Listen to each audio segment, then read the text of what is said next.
was waiting on a biopsy. My daughter was waiting on a beachside mimosa. My phone buzzed. She tagged me in a post, # survivor strong. They promised they'd be with me that week. They booked Cabo instead. I watched the trust dissolve, so I rewrote it. By the time they got back, the estate was no longer theirs. Let them scroll past the paperwork. I didn't. Wait, before we go any further, I gotta ask, where are you watching from? Drop it in the comments and don't forget to subscribe. I was in a hospital robe, waiting on a scan. They were on a group text choosing beach houses.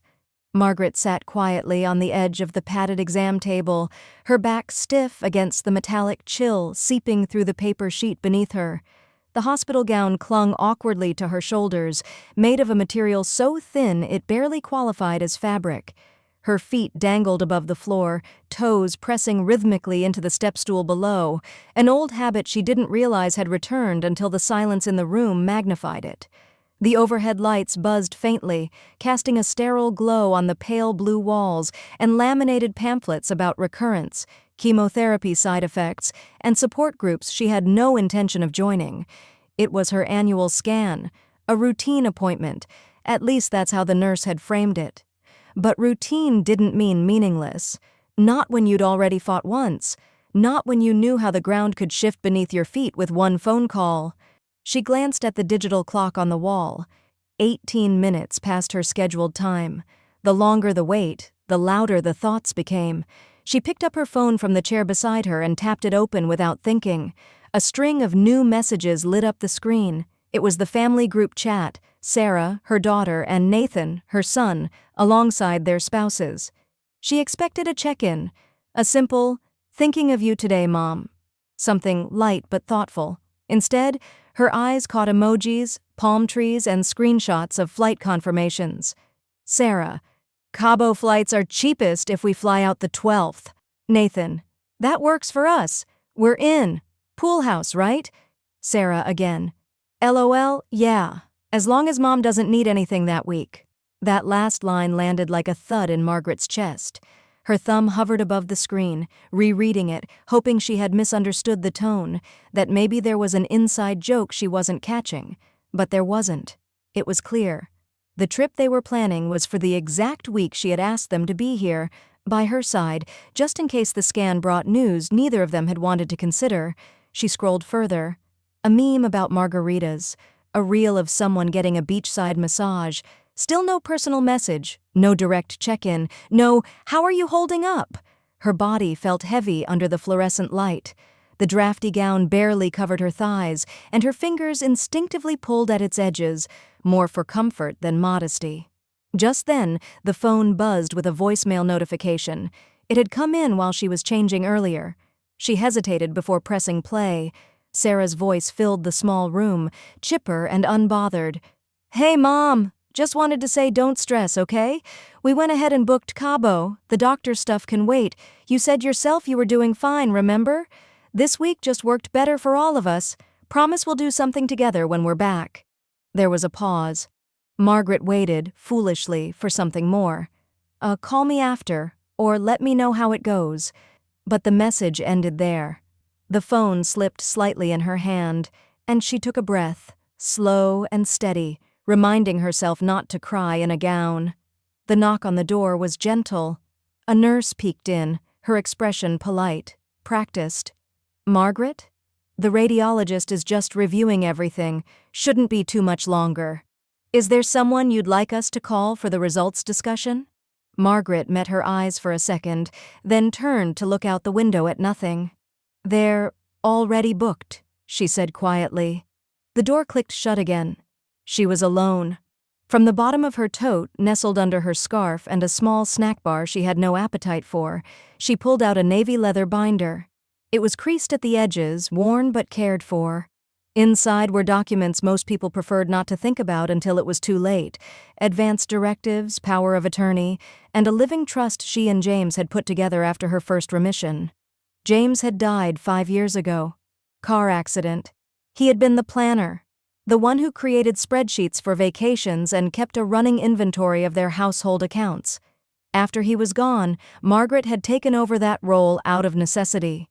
But she had kept the binder the way he had organized it: tabs, labels, copies of everything in triplicate. She opened to the trust draft. Her name stood alone now. Grantor, trustee. She had full rights of amendment. Her hand settled on Clause 4. Beneficiary designation. It was still Nathan and Sarah, equal share. Her stomach turned, not from doubt, but from clarity. This wasn't about punishment, it was about proportion, about remembering who shows up when you're not well-dressed or celebrating, but stripped bare, in a hospital robe, alone. She closed the binder carefully and set it back into her tote. The phone buzzed again. Nathan.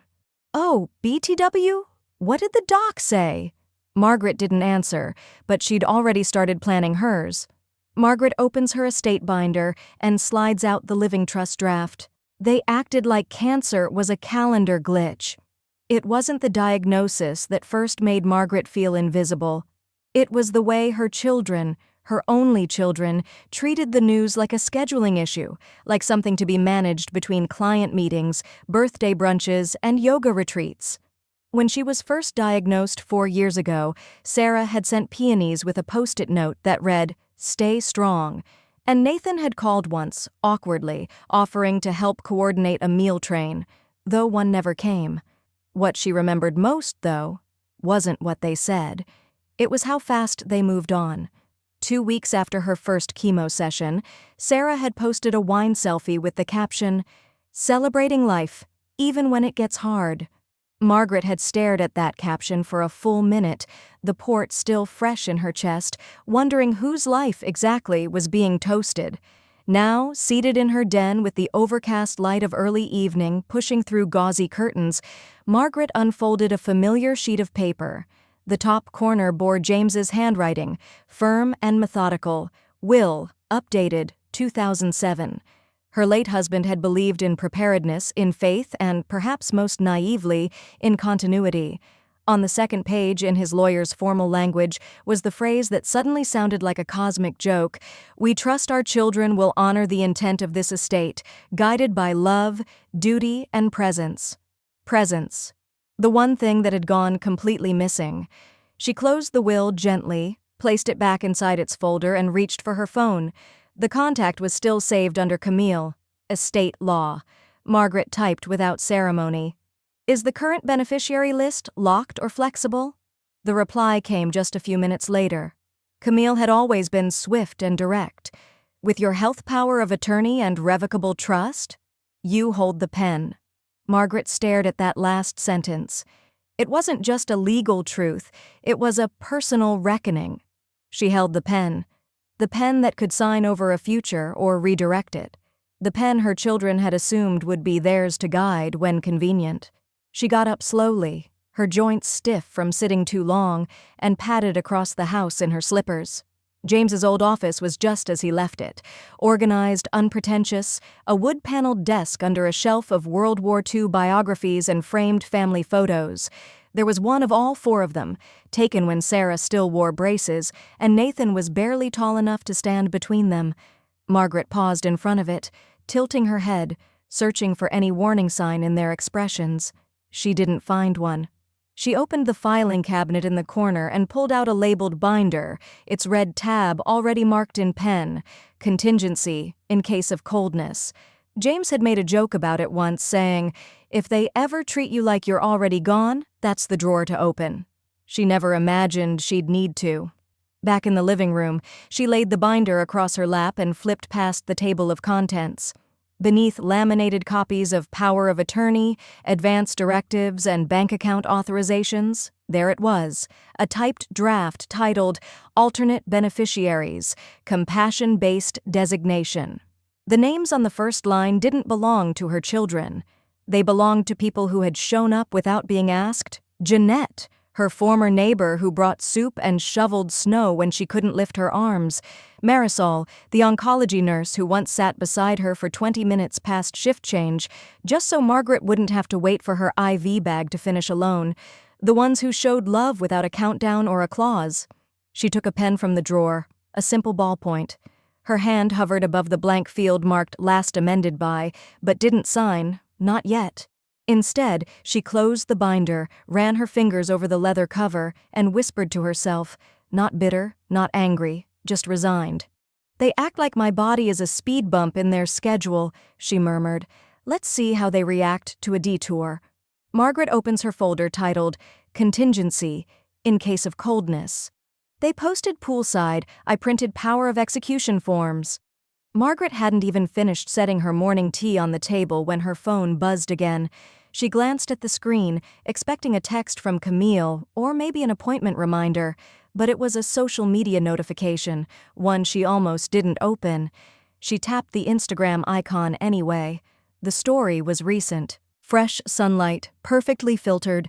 Her daughter Sarah was lying on a chaise lounge, oversized sunglasses on, drink in hand, the caption written in cheerful pink font.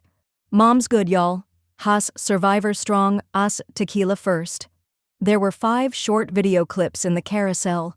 One with Sarah laughing as a waiter set down ceviche, another with her brother Nathan half submerged in a rooftop pool, drink held above his head like a trophy, and then the comment thread under Sarah's post, "Sending your mom healing vibes.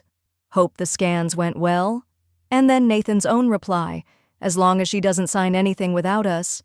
The sound Margaret made wasn't quite a laugh. It was quieter, rougher, a breath caught in the chest that refused to smooth out. She sat down slowly. The kitchen was still dark from the early hour, light only beginning to warm the windowsill. The silence felt heavier after the echo of their thoughtless words. Without us. They were treating her health as a punchline. Not out of malice, maybe, but from comfort. The comfort of assuming she'd always be here. The comfort of counting on her body to keep functioning and her will to stay frozen, unchanged, waiting on them like every holiday dinner she'd hosted for the last 20 years. She opened the drawer where she kept her bills and took out a clean legal pad. In the top margin, she wrote a single title, People Who Showed Up Without Asking. Then, one by one, she began to write, Jess M. Nurse, stayed late to explain her port procedure, walked her to the car when she was too dizzy. Jean S. Neighbor, mowed her lawn all last summer without ever mentioning it.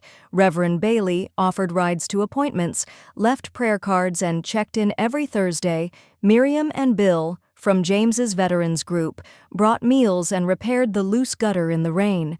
And at the bottom of the list, underlined twice, Daniel C., her husband's war buddy, drove 2 hours just to sit with her the night James passed.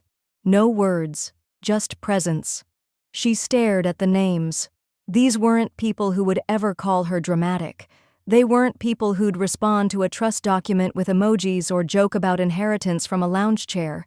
She reached for the manila folder Camille had given her last year. Inside was everything she needed: trust copies, power of execution forms, advance directive amendments.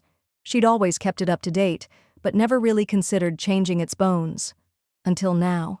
As she flipped through the tabs, a voice returned to her, James's voice, speaking the words he'd said so many years ago on their porch, the night they updated their first will. You don't reward blood. You reward effort. Loyalty is earned, even from family. Her fingers paused on the blank update sheet. The legal lines waited beneath. Revocation clause. Update beneficiaries per instruction below. Before she could pick up her pen, the phone rang. Landline this time. She still kept it, mostly for Camille. She answered. Margaret? Camille's voice was crisp, familiar. I got your message. You said you wanted to reallocate everything. Just calling to ask, are you ready to go all the way? Margaret glanced again at the list on her pad. The handwriting wasn't perfect.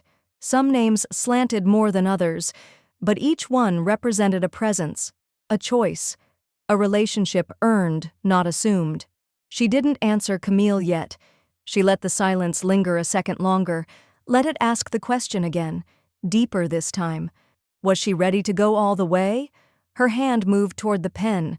Camille calls, You said you wanted to reallocate everything. Are you ready to go all the way? They packed for the beach. I packed a hospital bag, alone.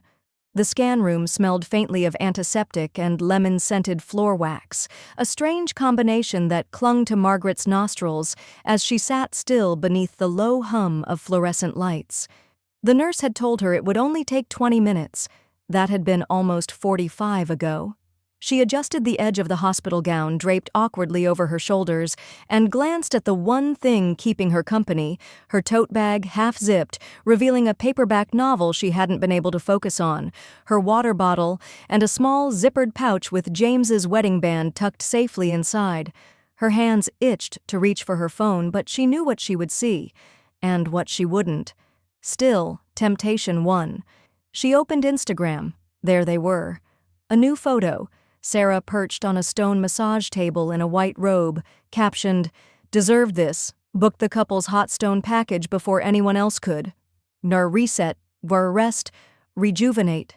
In the background, margaritas gleamed like little suns next to rolled towels. Margaret stared for several seconds. No texts, no missed calls, just two adult children who had disappeared into spa packages and pool menus while their mother waited to find out if her cancer had returned. When the technician finally called her name, she stood up too fast. Her vision blurred for half a second. She blinked hard, found her footing, and walked in. By the time she returned home that evening, the early dusk had painted her small living room in warm gold and violet shadows. The quiet felt heavier than usual. No voicemail blinking, no envelopes on the floor, no knock from a concerned friend, just her own breath and the sound of her slippers against the hardwood. Margaret didn't change out of her hospital clothes right away. Instead, she went to the kitchen, poured herself a cup of chamomile tea, and sat at the dining table. She stared at the corner where the estate binder lay, closed but weighty, as if it were waiting for her. The front doorbell rang just as she reached for it. It was Camille. Margaret hadn't expected her to come in person, but there she was, standing in a neat slate coat, her hair pulled back, and a black document bag looped over her arm. "You could have called," Margaret said gently, opening the door wider. "I thought this was one of those moments where presence matters," Camille replied. "May I come in?" Margaret nodded and led her to the dining table. Camille set her bag down and pulled out a sealed manila envelope, thick and clean-edged.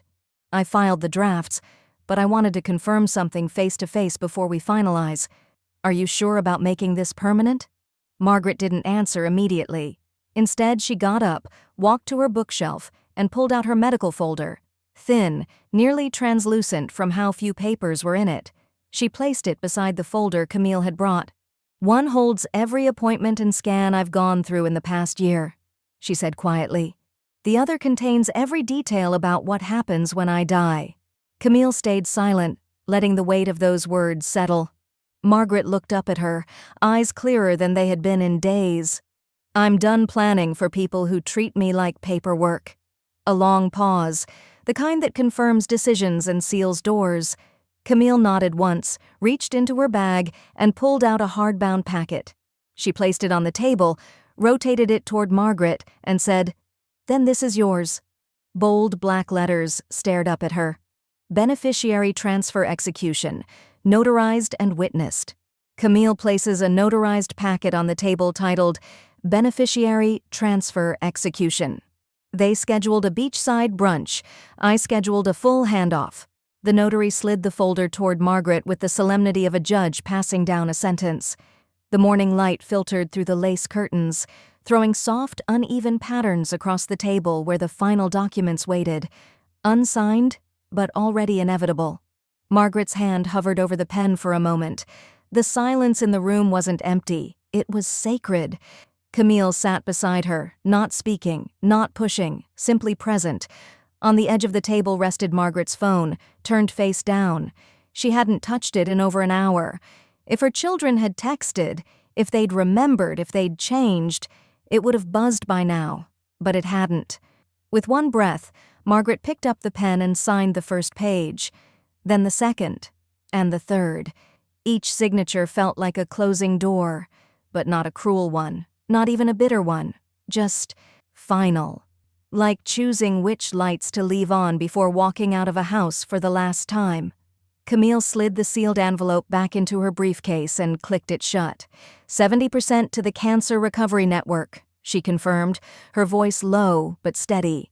15% to Nurse Jess's Continuing Education Fund.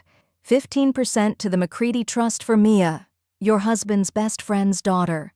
Margaret gave a quiet nod. James would have smiled at that. She always called him Captain Jam. Camille smiled briefly, then grew serious again. These are all under non-revocable conditions. No one can contest this unless you authorize it, and only if you're alive to sign a reversal. Margaret looked out the window, where her backyard dogwood tree stood in full bloom. I don't think I'll be changing my mind. Camille's voice softened. Then it's done. A long pause settled between them, made up of clarity, not regret. Margaret stood, gathering the empty teacups and bringing them to the sink. Her fingers shook slightly, not from nerves, but from release. For the first time in months, her body wasn't holding something in. She turned on the tap. Warm water, a hiss of air, the clink of porcelain in the basin. Her senses had never been sharper. She could smell the lemon dish soap, feel the damp edge of her sleeve, hear the ticking of the old wall clock from the hallway. Behind her, Camille snapped her briefcase shut. I'll file it before noon, she said. The state's processing timeline puts this in stone by Monday. Margaret turned back, wiping her hands slowly with a dish towel. Do you ever wonder how many people would behave differently if they thought no one owed them anything? Camille tilted, her head. Every day. A short silence passed. Camille glanced at the old family photo still sitting on the console table, Sarah and David as kids, sitting on Margaret's lap, James behind them, arms wrapped around her shoulders. You sure you don't want to keep a little aside for them? Camille asked gently. Margaret gave her a long, measured look. They booked flights while I waited for a cancer verdict alone, then toasted it over brunch. Camille didn't ask again. After she left, Margaret stayed standing in the kitchen. The clock struck 12:10. The afternoon sun had shifted. She reached over, picked up her phone, and turned it over. The screen lit up. One new message. David. Text. Back from paradise. Let's catch up. What did the doc say? Margaret stared at it. Not a word about missed appointments, not a single acknowledgement of silence, just a return to convenience. The same cycle that had always followed her vulnerability. She didn't reply. Not yet. Instead, she set the phone down again, walked to her bookshelf, and pulled out an envelope labeled in her own handwriting. Final letters, to be opened if needed. Inside was a single note written weeks ago. She read it over once more, then smiled faintly. It was time to make new copies. Her son texts, Back from paradise, let's catch up. What did the doc say? They remembered my body when theirs got sunburnt. Margaret read the text again, twice, not because it needed decoding, but because it was so void of substance she couldn't believe it had come from her own son. Back from paradise. Let's catch up. What did the doc say? The words were casual, like a check-in from someone who'd missed brunch, not a medical appointment. Her fingers hovered over the screen for a few seconds before she typed, Scan shows something. They're doing a biopsy. She hit send. No exclamation points, no softeners. It took less than 2 minutes for her phone to ring. Sarah's name flashed across the screen. She picked up but didn't say hello. Mom? Sarah's voice was high-pitched, brittle with urgency. What do you mean, something? Why didn't you call us? Margaret stepped into her living room, her bare feet quiet against the hardwood. She paused by the window where light poured in soft and gold, catching on the edges of the books she'd alphabetized over the weekend. She exhaled slowly. Because, she said, you told me I had it handled. There was a sharp inhale on the other end of the line. That's not fair, Sarah said. We didn't mean... You didn't ask, Margaret interrupted, voice even. I waited in a plastic gown while you debated room service. Sarah went quiet. Just the sound of background noise now, someone clinking a plate or scraping a chair. Margaret imagined it. Post-vacation chaos, half-unpacked suitcases, maybe aloe vera on someone's shoulders. I didn't know it was that serious, Sarah said, but her voice lacked conviction. It was the tone of someone trying to pull back a door already shut. Margaret walked to the kitchen and set the kettle on, the click of the stove igniting a soft reminder of routine. You never asked if it was serious. You assumed it wasn't. Sarah's voice cracked slightly. I'm sorry, okay? Margaret said nothing. She didn't need an apology spoken in defense. She needed one that stood alone. After a few seconds, Sarah added, Do you want me to come over? Margaret tilted her head as if the question came in a foreign language. You just got back. You probably need time to settle in. I wouldn't want to disrupt the glow, she said. Her words weren't cruel, but they weren't soft either. Silence. I'll call later, Sarah mumbled, and the line went dead. Margaret set the phone down and stared at it, not with sadness, but with the kind of recognition that settles in once all illusions dissolve. They weren't villains. They were simply self-centered, and self-centeredness, when paired with someone else's vulnerability, felt like cruelty. The kettle screamed just as the doorbell rang. She turned off the stove and moved toward the front door. A package sat on the mat, small, wrapped in brown craft paper with a florist's sticker tucked under the twine. She brought it inside and opened it carefully. Inside was a modest bouquet, nothing extravagant, just a handful of garden tulips and sprigs of lavender. There was no sender listed, just a single cream-colored card. She read it twice. For the strongest woman in my hallway. Margaret stood very still. That hallway, she knew instantly, wasn't metaphorical. It was the corridor at her physical therapy clinic. Only one person ever said that to her after watching her rise from that balance mat post-surgery with quiet grit. Jess, her nurse, the one who never asked what was convenient, just what was needed. She pressed the card gently between her palms. Her hands trembled a little, but not from weakness, from something closer to anchoring. She looked out the window again, past the budding trees and into the open day ahead.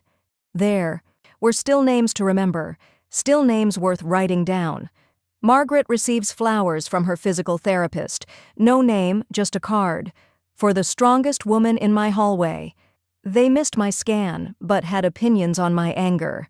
Margaret had the wine breathing 30 minutes before they arrived. She let the room fill with the scent of roasted garlic, butter-glazed carrots, and rosemary chicken, not because they deserved a warm meal, but because she did. The table was set with real linen napkins. Her husband's old jazz playlist hummed low in the background, soft trumpet curling through the silence like a thread of memory.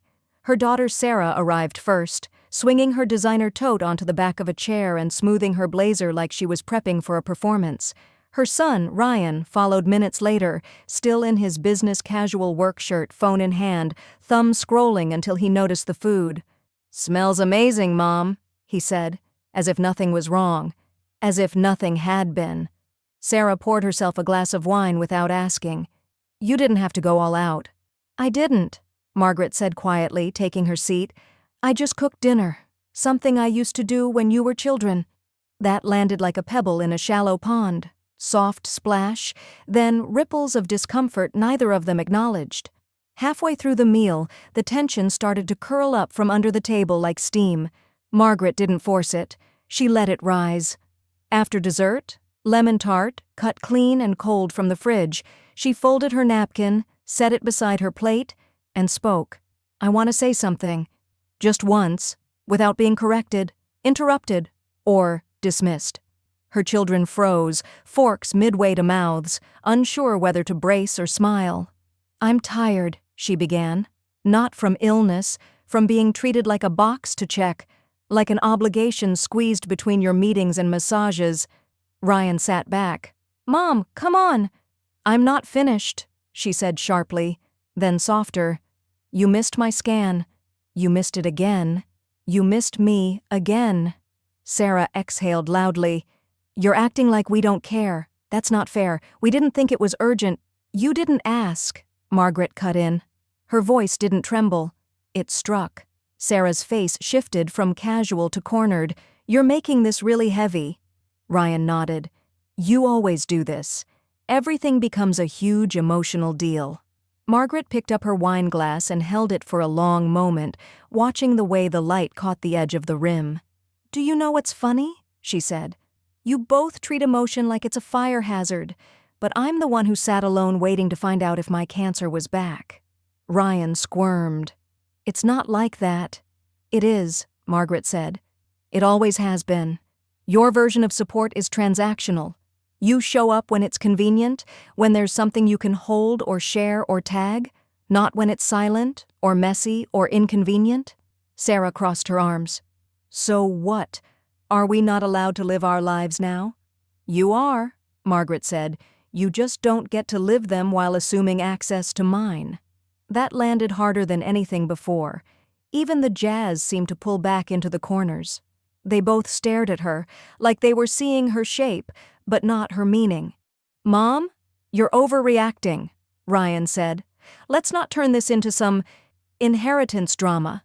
Sarah added, You're not even dying. Margaret leaned forward. Her eyes were clear, unblinking. You think this is about death? They didn't answer. It's about value, she said, about who saw me as human and who saw me as a wallet in a robe. Silence. Then Sarah pushed her plate away and stood. This is insane, Ryan followed. You're being really extreme about this. Margaret stood too, but slowly. She didn't chase their exit with guilt. She simply reached for the empty wine bottle and walked it to the sink. As they gathered their things, fumbling for justifications, she turned around one last time. Her voice was soft, almost affectionate. Would you like to know, she asked, who's in the new will? Margaret asks gently, Would you like to know who's in the new will? They heard the words new will and suddenly remembered how to sit still. There was a long, unnerving stillness after Margaret spoke. She hadn't raised her voice, hadn't flinched, hadn't thrown anything, and yet the words new will moved through the dining room like a gust that knocked all the air out of the room. Sarah sat back down first, but she didn't touch her wine. Her expression was caught halfway between an incredulous laugh and a wince. You're serious? She asked, brushing invisible lint off her sleeve. You actually changed it? Margaret met her eyes evenly.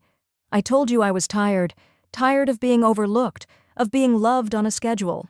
Ryan's chair didn't creak, but something in his jaw did. He leaned forward, elbows on the table, like he was suddenly interested in a story that might affect him personally. He started, then caught himself. I mean, what exactly changed? Margaret didn't rush. She took a sip from her water glass and looked between them. I've reassigned the majority, she said. The will now reflects emotional loyalty, not biological ties. It honors those who showed up. Sarah blinked. So you're cutting us out? I never said that, Margaret said, her tone calm but firm. I said the distribution changed. Because I changed. Because your absence taught me something. Mom, Ryan said, and his voice shifted. Less indignant now, more calculating. We were just giving you space. You told us not to worry. Margaret didn't smile. Number, I told you I had it handled. You assumed that meant I didn't matter. There was a hollow sound in the room. The kind silence makes when it has nothing more to prove. Sarah finally spoke. This feels extreme. We were on vacation, not abandoning you. You're acting like we committed some crime. You didn't commit a crime, Margaret said, but you did make it very clear where I landed on your priority list. You coordinated flights and hotel upgrades while I waited to see if my cancer had returned. Ryan shifted in his seat, suddenly too hot in his collared shirt. You're being dramatic. Margaret held her gaze steady. You weren't there. You didn't even text until your feet hit the sand. Sarah opened her mouth, then closed it. Her face looked tighter now, more aware. I'm not punishing you, Margaret added after a pause. I'm protecting myself. I've spent decades assuming love would show up just because it should. This time, I took notes. Ryan's voice dropped low. So who's getting everything? Margaret stood up, collecting dishes slowly, stacking them in the sink. I didn't say everything, she replied over her shoulder. And I didn't say who, because you already asked the wrong question. What does that mean? Sarah said sharply. You're asking who got the money, not who earned my trust. They didn't answer. The only sound was the soft clink of porcelain in the basin and the subtle scratch of Sarah's manicure against her wine glass stem. From the hallway, Margaret's phone buzzed. She let it ring once, twice, then walked over to retrieve it. Her eyes scanned the screen. She opened the message. Camille, everything is officially executed. You can breathe now. Margaret exhaled through her nose, not relief exactly, but something firmer. Closure wrapped in paperwork. She placed the phone down beside her napkin, then turned back to face her children. I don't expect you to understand this tonight, she said, voice low. I just expect you to remember how it felt. Sarah's eyes were hard now, defensive. Ryan didn't speak at all, and Margaret didn't mind the silence. Camille emails, everything is officially executed. You can breathe now. They thought the change was symbolic. It was legal. The doorbell rang at 8:57 a.m., 3 minutes early. Margaret didn't have to guess. She was already dressed, cardigan buttoned, lips painted in a soft mauve. Power in pastels, Camille always said. It wasn't Margaret they came to see today anyway. Camille greeted Sarah and Ryan from the foyer of her downtown office. The siblings arrived together, something that hadn't happened in years outside of family funerals or obligatory birthdays. Sarah wore oversized sunglasses indoors. Ryan, dressed in pressed chinos, tried to lead with charm. Thanks for fitting us in, he said, reaching for a handshake Camille didn't offer. We won't take much of your time, Sarah added quickly, removing her sunglasses with a sigh too delicate to be casual. This is just a misunderstanding. Camille's smile was practiced but sharp. That's what most people say when they're too late. They sat. Sarah first, Ryan following. Camille didn't offer coffee or small talk. She placed a manila folder on the table, documents clipped, numbered, and corner-stamped. Sarah leaned forward. We're not here to be adversarial. It's just, Mom's been through a lot. She's emotional. Sometimes decisions get made too fast. Camille didn't blink. She retained me 24 years ago. She knows what fast looks like. And this wasn't it. Ryan cleared his throat. It's just, we weren't aware of the full scope. She tried to make you aware, Camille said flatly. She invited you to dinner. She explained herself. You called her dramatic. A silence settled between them. It wasn't guilt. It was strategy recalibrating. Sarah softened her voice. We know she's upset, but a legal overhaul of the entire estate? It just doesn't feel like her. Camille tapped a single finger on the folder. What feels like her isn't the standard. What's filed and witnessed is. Everything was done in accordance with federal and state trust law. 2 notaries, a medical competency letter, no ambiguity, no loopholes. Ryan tried to smile again. Maybe she was guided, influenced. Camille's voice chilled. If you're suggesting that a woman who read every clause twice, drafted her own statement of rationale, and left a time-stamped paper trail was manipulated, I'd advise you to reconsider. Sarah narrowed her eyes. We're her children. And you're adults, Camille replied, which means you don't inherit devotion. You earn it. The tension shifted. Not broken, just sharpened. Camille stood. Unless there's a legal filing to submit or a question of procedural error, this meeting is over. Ryan didn't rise. Sarah did. You're going to make this a fight? Camille turned toward the door. You already did. Margaret was folding laundry when the group text exploded. Aunt Lynn. What's this about the will? Are you okay? Cousin Dana. Sarah called sobbing. Said you gave your estate to strangers? Margaret. Correction. I gave it to people who didn't need to be reminded I exist. She muted the thread. The silence was earned. Later that evening, her phone vibrated with a new email alert. She recognized the domain. Legal, not personal. Subject, Notice of Preliminary Contestation. Undue influence. Allegation. Margaret Ann Willis. Estate. Her hands didn't shake. Not this time. She opened it slowly, scanning past the pleasantries and formal tone. The wording was careful, constructed to sow doubt without direct accusations. But the intent was clear. Sarah and Ryan were challenging the legitimacy of her decisions. Undue influence. That phrase stung like an insult shouted from across a street. Cowardly, distant, untrue, but loud enough to echo. She placed the phone face down and walked to the window. Outside, the sun was fading behind the sycamores, casting shadows across the yard Daniel once mowed barefoot. She didn't cry. She didn't pace. She simply whispered to herself, "They never imagined I'd stop asking for permission." Her chest rose, then fell. Then she turned the phone back over and hit forward to Camille, to her medical evaluator, to the nonprofit's legal department, to her nurse, and finally, to her own just-in-case folder in the cloud. She titled the new chain, Preemptive Response, Untrue, Documented, Final. Margaret gets an email titled, Notice of Preliminary Contestation, Undue Influence Claim. They assumed I was weak. I assumed they'd be predictable. The next morning, Margaret's living room looked less like a place of rest and more like a quiet war room. Stacks of manila folders lay neatly fanned across her dining table, each labeled, dated, color-coded. Across from them sat Camille, whose presence felt like armor, precise, unfazed, and always 5 steps ahead. "They want to act like this was impulsive," Camille said, tapping one of the tabs labeled medical. "But we have proof it wasn't. Your last cognitive screening was just 6 months ago. Clear, stable, documented by a licensed neuropsychologist." Margaret nodded but didn't smile. Her mouth was tight, her eyes sharp. She didn't take joy in this, not in the preparation, not in the defense. She took purpose. "Pull the voicemail from April," she said quietly. "The one where Morgan said she was too busy to watch me sulk in a waiting room." Camille slid on her glasses and pulled up the audio from a small flash drive. It played, grainy but unmistakable. The indifference in her daughter's voice stung even now. Camille added the file to a folder marked Pattern of Neglect. "Also," Margaret said, lifting a pale blue envelope from a separate pile, "this is the get well card my son sent from Cabo. No signature, no handwriting, just a typed note and a hotel logo. Every detail helps," Camille said. "They want to argue undue influence, but what they're actually showing is wounded entitlement." Margaret's hands were steady as she signed a final affidavit.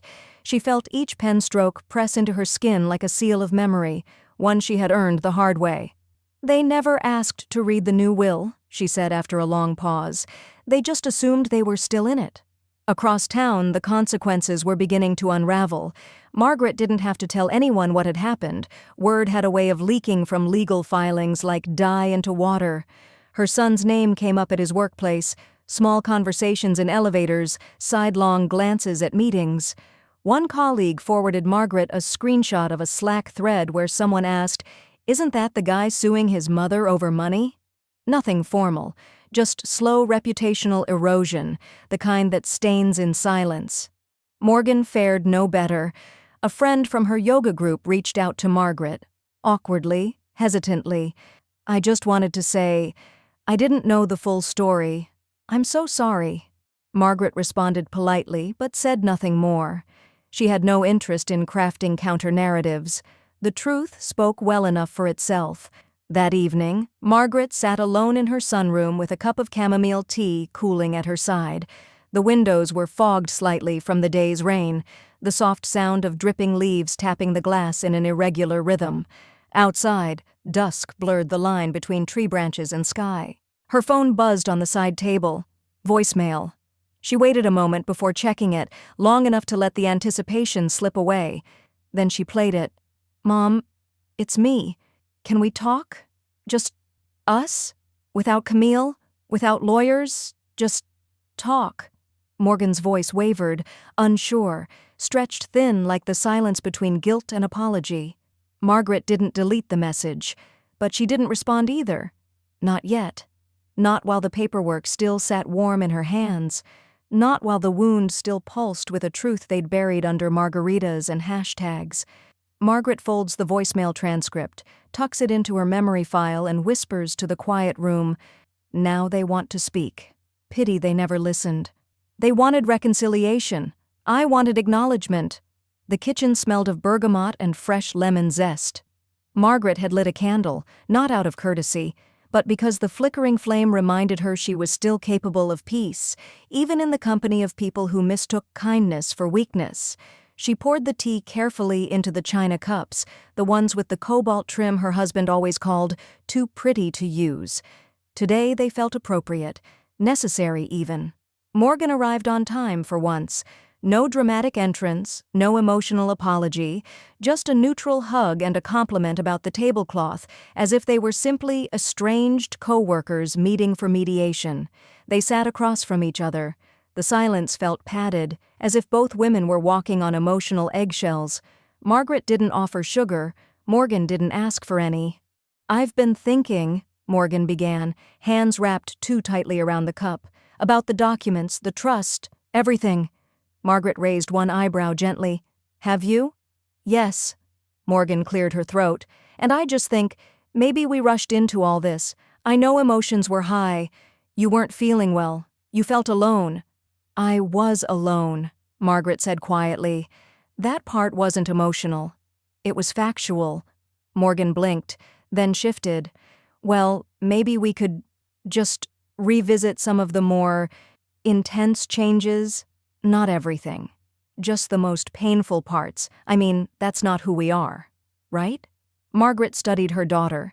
The same face she'd memorized as an infant, the same mouth that had once said "mama" as its very first word, the same eyes that not long ago had looked down at her phone while Margaret sat in a paper gown, waiting to hear if her cancer had returned. "I see," Margaret said, folding her napkin into thirds. "So we're not here to acknowledge. We're here to negotiate." Morgan winced. "That's not fair." "No," Margaret replied, voice still soft. "What wasn't fair was how quiet the house got when I needed you most. What wasn't fair was being treated like a financial inconvenience instead of a mother." She took a sip of tea and let the silence stretch just long enough to settle in Morgan's chest. "I'm not trying to fight," Morgan said after a beat. "I'm trying to fix."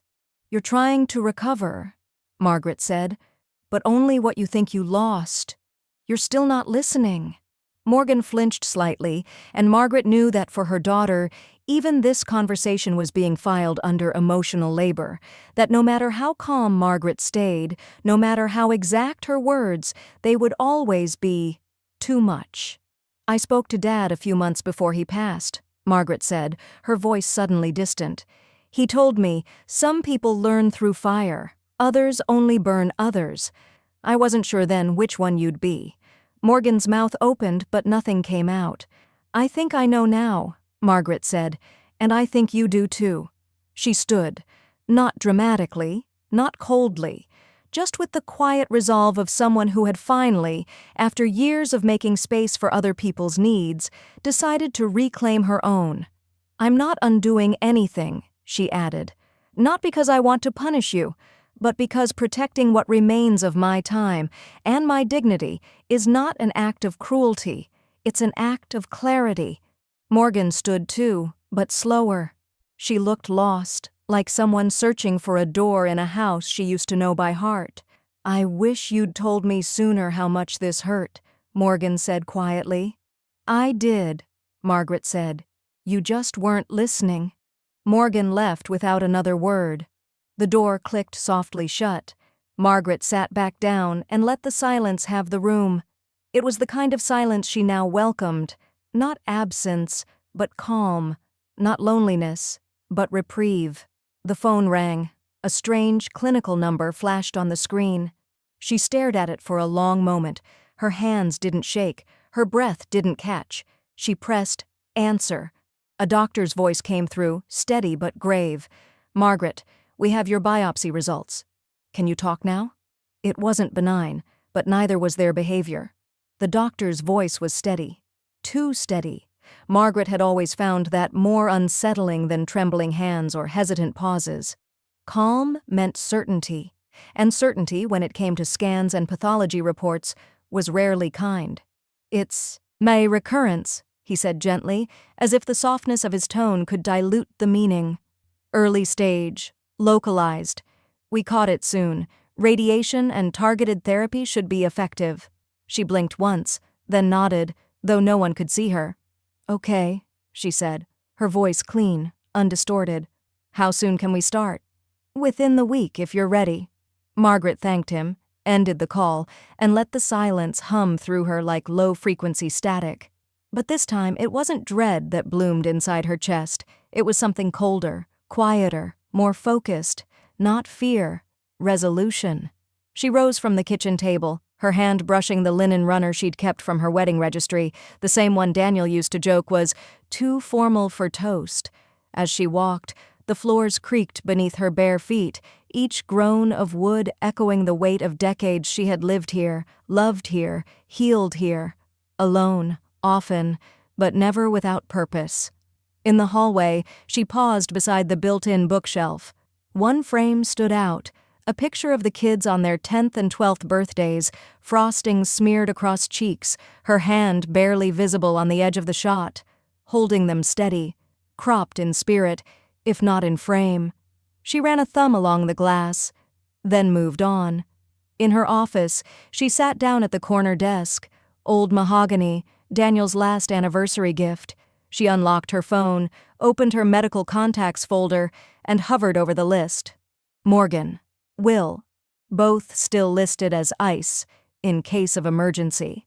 Margaret pressed Edit. One by one she removed them. She replaced the first slot with Camille, her attorney, the second with Jess, her nurse. The third went to Clara, the nonprofit director she hadn't even met yet, but who had returned her last email with words that felt like balm. Your story matters to us already. She saved the changes and stared at the screen. For the first time since the results call, her eyes burned. Not from fear, from relief. They couldn't follow her into this part, not with entitled concern or too late affection. This chapter was hers alone. Not about legacy, not even about healing. About reclamation. Down the hall, a wind chime danced outside the sunroom window. The sound, soft and clean, trickled through the walls like a memory half-remembered. Daniel had hung that chime after her first round of chemo. "So, you'll know I'm still around," he'd said. She had rolled her eyes then, smiling. But she never took it down. She walked into the living room, where the afternoon light was cutting in slats across the carpet. Dust floated in slow motion. Everything smelled like citrus and cedar oil from the diffuser she'd set earlier. It made the space feel warm, claimed. Her phone vibrated again. This time she didn't flinch. Margaret picked it up, scrolled to the nonprofit contact, and pressed call. A few rings, then a voice. "Hello? This is Margaret Langley," she said, her voice firm but kind. "I'm ready to meet the team. I think I have more to give than I thought." There was a brief pause. Then, "We've been hoping you'd say that." Margaret smiled, not with her mouth, but with the deep-set understanding that she had shifted something, maybe not in them, but in herself. She ended the call and leaned back into the sunlight, hand resting calmly over her chest. The chime swayed again, soft and certain, just as the calendar alert popped up on her screen. Radiation prep, Tuesday, 10 a.m.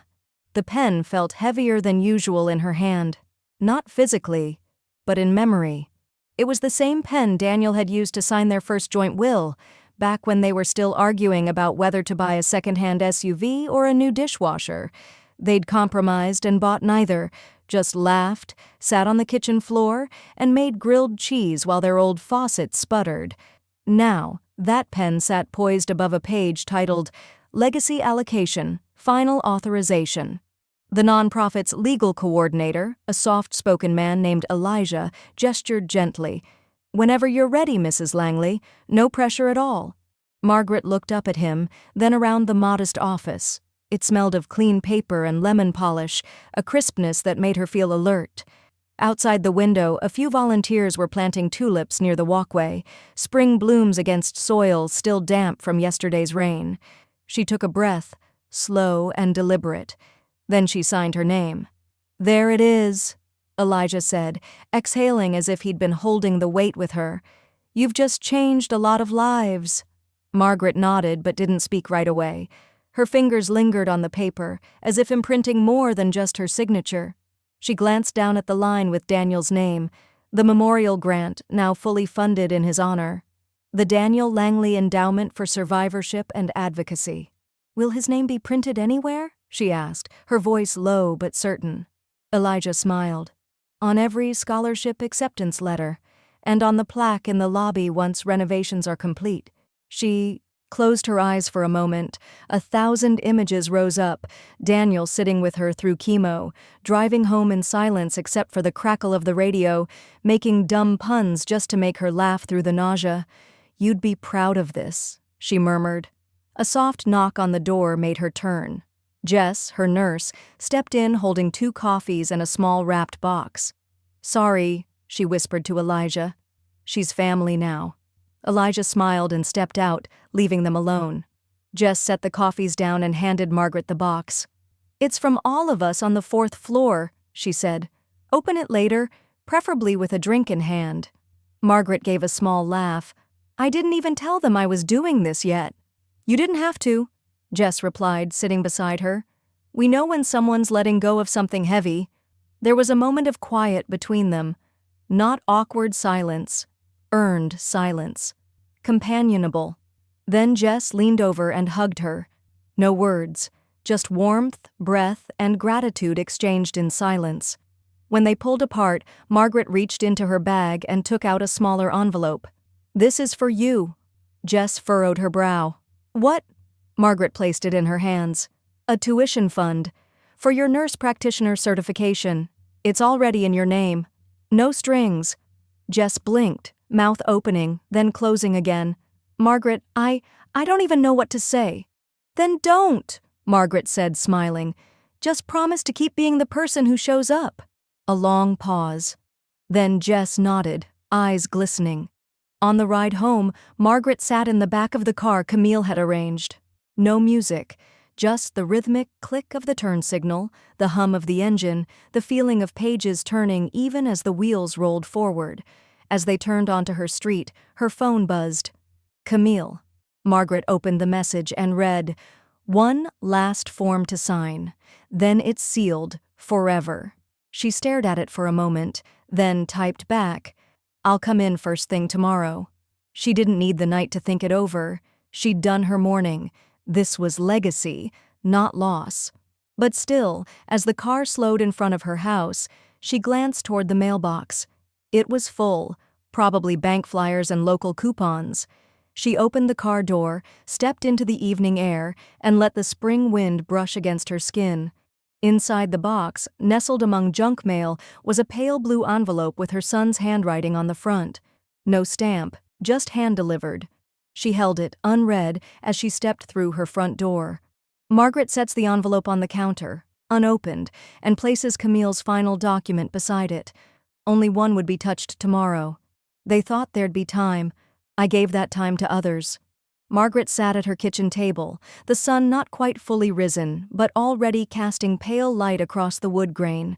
Her hand hovered above the final page. Her fingers steady. Her breath calm. There were no second thoughts, only the steady resolve that had carried her through months of silence and a lifetime of disappointment turned clarity. On the counter behind her sat the blue envelope her son had left yesterday, still unopened. She hadn't touched it. She didn't need to. Instead, she drew her name in careful practice strokes across the signature line of Camille's final document, a codicil amending funeral instructions and reaffirming her emergency directives. The pen clicked shut with a satisfying finality. Camille, seated across from her with reading glasses perched low on her nose, gave a slow, approving nod. "That's it," Camille said softly, checking the final witness signature. "All finalized, executed, filed with the county and backed by the state. No contests possible now without fraud or force, and you and I both know you've had neither." Margaret smiled, something faint but unwavering. What's been done has been done, and what hasn't, they had their chance. Camille stacked the documents neatly into the black folio she'd brought, slipping it into her briefcase with reverence. "I'll send digital copies. Originals are already in the vault." Margaret walked her to the door, hand briefly resting on Camille's arm. "You've been more than an attorney," she said. "You've been a mirror." Camille chuckled. "Then I hope I reflected your good side." Margaret didn't answer, just squeezed her arm gently and closed the door behind her. The lock clicked. She turned toward the small shelf in her hallway where the emergency contact list hung. It used to list both her children at the top. Now it read, in her firm handwriting, Jess Morris, R.N., Elijah Stanton, nonprofit director, Jean Myers, neighbor, retired firefighter. 3 names. 3 people who'd shown up unasked, who didn't need a bloodline to offer care. She replaced the page on the corkboard, smoothed its corners. Back in the kitchen, she opened a drawer and removed 2 blank cards. On the first, she wrote slowly, "To my children, I have loved you, but I will no longer perform for you. You loved what I gave more than who I was. This isn't about punishment, it's about peace. You may seek redemption. I suggest you start by remembering birthdays that weren't yours. Mom." No anger, no vengeance, just a final, clean line between love and limits. On the second card, she wrote a note to herself. She folded it and slid it into the same file as her medical directive. Just because they knock doesn't mean I have to open the door. She stood there a moment longer, hearing the creak of the floorboard under her feet, the hum of the refrigerator, the muffled wind against the side of the house. And then, there it was. 3 knocks, a pause, then another. She didn't flinch. She didn't speak.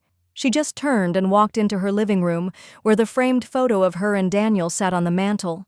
He was smiling in it, not because of the camera, but because she'd said something ridiculous seconds before it clicked. His eyes still carried the warmth of knowing exactly who she was. She stood in front of the fireplace, hands loosely at her sides, and whispered, "I gave them time, and they spent it on themselves." The door knocked again, firmer now, but Margaret didn't turn. She sat in her favorite chair instead, poured herself a cup of green tea, and let the steam rise between her and the sound of the past trying to claw its way in. The knock turns into a voice, her daughter's, low and frantic. "Mom, we read the paperwork. Please, just open the door." They scheduled vacation. I scheduled clarity. The kettle hissed low and steady, steam winding into the pale blue of morning. Margaret stood in her kitchen, holding a ceramic mug in both hands, feeling the residual heat pulse against her palms. Outside the window, dew clung to the edges of her garden like the breath of a secret not yet spoken. In the center of it all bloomed a single white lily, unexpected, untended, blooming anyway. She had made no plans today, not for company, not for conversation, just clarity. It was more than enough. On the table sat her leather-bound journal, the same one she'd carried through chemo the first time, and the same one she'd brought to the attorney's office 2 months ago. A soft ribbon marked the current page. She sat slowly, careful with her back, and opened it to a fresh leaf. The pen felt smooth, familiar. The ink didn't hesitate. Her words came easily now, no longer filtered through guilt or apology. "They'll say I left angry. I didn't. I left awake. They taught me that love isn't guaranteed by blood, only tested by time, and failed by convenience. I gave them every opportunity to walk toward me. They chose to fly somewhere else. So I walked away. Toward myself." She paused, rereading the final line. Not bitter, not even sad, just true. The phone buzzed once on the countertop, then again, a string of texts. She didn't reach for it, she didn't need to. She already knew the cadence of panic when it came too late. Her daughter had likely read the letters, had likely felt the slam of the finality Margaret had chosen. There would be explanations, there would be performances, there would be threads of regret braided through accusations. But not now. Not here. She lifted the mug and sipped her tea, chamomile and ginger. It rolled across her tongue, floral and sharp, the taste of endings, and the start of something unstated. The clock ticked over 9:17. In 3 days, radiation would begin. Her nurse, Jess, had already emailed the logistics, offered to pick her up if she felt uneasy. Margaret had replied with 2 words, "Thank you." It had taken her years to understand what real care looked like. It never announced itself. It didn't dress up in obligation or lean on expectation. It simply showed up and stayed. The doorbell didn't ring today. She was grateful for that. She didn't need another knock that reeked of guilt or a voice rehearsing its grief. Let silence do the explaining now. She stood and walked slowly to the mantel. Daniel's photo smiled back at her, still tilted just slightly to the left. She never corrected it. He'd always preferred a view that wasn't quite straight. "I did it, love," she whispered to him. "Not because I was strong, but because I was finally tired of pretending I wasn't tired." From a drawer, she pulled a sealed envelope. It bore the nonprofit's letterhead and her own cursive scrawl beneath it. Legacy Grant Fund, in memory of Daniel Hayes. She placed it beside the photo and smiled. "You're still doing good in this world, even now." The phone buzzed once more, then stopped. She picked it up this time, not to read, just to turn it over, screen side down, where it could no longer reach her before she was ready. Her boundaries weren't meant to punish, they were meant to protect. The garden light shifted, sun warming the earth in uneven patterns. She stepped outside barefoot, letting the grass press against the skin of her soles. Every blade felt cool, real, alive. From the porch chair, she could see it all. The lawn, the mailbox with yesterday's letters still inside, the neighbors' wind chimes drifting on lazy strings of melody. She sat and breathed. Everything had been signed, witnessed, filed. Her life no longer waited in someone else's hands. It rested finally in her own. She didn't need an apology now. She didn't need a phone call. She didn't even need time. She had taken all she needed: truth, choice, and one final week to live on her terms. They picked their week. So did I.